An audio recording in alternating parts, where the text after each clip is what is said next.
my friend, D flat 6. Love flat 6 chords because all you gotta do is bar up an entire fret. When we just play an open chord on the ukulele, we have a C, a G, a A, and an E. Well, C, E, G makes up a C major. When we add the A, we are simply talking about the 1, 3, 5, C, E, and G, and then adding the 6th note, the A. C, D, E, F, G, A, B, C. So when out of those 7 notes, diatonic scale, do, re, mi, fa, sol, la, ti, and do, the 1, the root, the 3, the median, and 5, the dominant, adds on the submedian. These 4 notes make up C6. So when we sharpen that by barring everything or augmenting it, going up sharply, or if we diminish it, going down, let's say from the D6, we would have a D flat 6.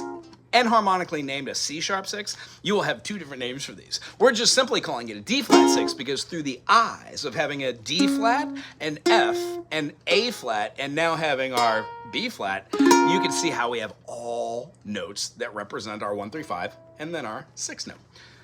Another great way to play this one is to go to the 6th fret, bar it on up, skip a finger and a fret, and then on the 8th fret, play the C and the A string.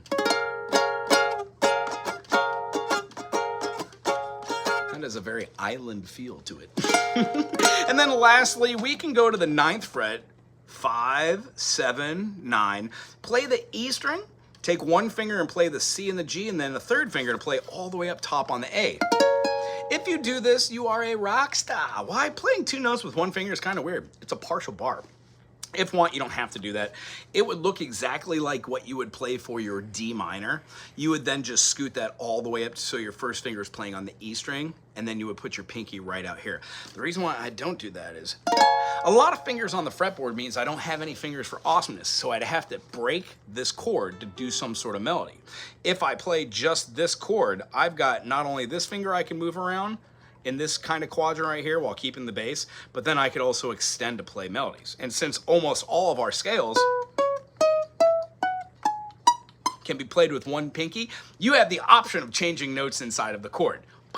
It's called tone leading or chord leading, and it happens on every instrument regardless if it's fretted or if it's just a fingerboard.